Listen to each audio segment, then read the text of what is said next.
ఓం గణేశ శారదా గురుభ్యో నమః. నేటి పంచాంగం శీర్షికలో 2026 సంవత్సరం మార్చి నెల 11వ తారీఖు బుధవారం. ఇంకా సంప్రదాయంలో చెప్పినట్లయితే స్వస్తి శ్రీ చాంద్రమాన విశ్వావసనవ సంవత్సరము, ఉత్తరాయణము, శిశిర ఋతువు, పాల్గొన మాసం, కృష్ణపక్షంలో అష్టమి తిథి రాత్రి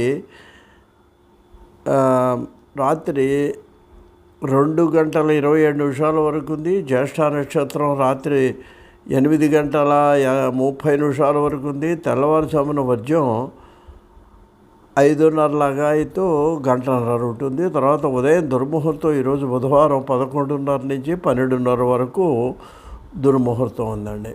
ఇక చూసినట్లయితే వారం బుధవారం అంతే, కానీ అష్టమి కొంతమంది అనుమానిస్తుంటారు. అష్టమి మంచిది కాదని ఏదైనా పనులకు అనుకుంటుంటారు. బుధవారం రామచంద్రమూర్తికి, గణపతికి కూడా ప్రీతికరమైనటువంటి రోజు కాబట్టి ఈరోజు రామరక్షా స్తోత్రం చదువుకోవటం మంచిది.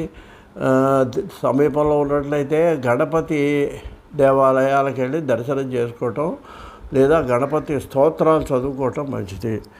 ఇక అష్టమి తిథి మనకి అమ్మవారికి ప్రీతికరమైనటువంటి దుర్గాదేవికి ప్రీతికరమైనటువంటి రోజుగా మనం చెప్పుకోవచ్చు. అంతేకాదండి, ఈరోజు ఇంకో ప్రత్యేకత కూడా ఉంది. ఈ యొక్క పాల్గొన మాసంలో వచ్చేటువంటి కృష్ణపక్షంలో వచ్చేటువంటి ఈ అష్టమి మనకి సీతాదేవి పుట్టినరోజుగా కొన్ని పురాణాల్లో చెప్పబడిందండి.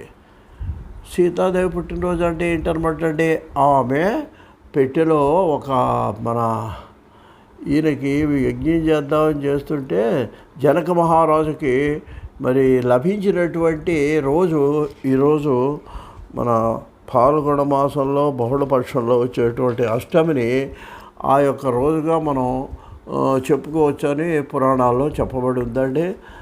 అయితే ఈమెని పూజించారు. అందుకని సీతాదేవిని కనుక, సీతాదేవి అంటే సీతాదేవి కాదండి, రాముడితో కలిపిన సీతను పూజించాలి. ఆ విధంగా సీతారాములు కనుక ఈరోజు పూజించినట్లయితే మనకు ఆ అమ్మవారు చాలా సంతోషిస్తుందని మనకు పురాణాల్లో చెప్పడం జరిగిందండి. అయితే అక్కడ చిన్న కథ ఏంటంటే, పూర్వజన్మలో ఈవిడ ఏంటంటే మనకు కుశధ్వజ మహర్షికి మాలావతి అనే ఆవిడకి వేదవతి అనే పేరుతో జన్మించిందని, ఈమె తపస్సు చేసుకొని ఏంటంటే ఎందుకో చిన్నప్పుడు శ్రీ మహావిష్ణువునే భర్త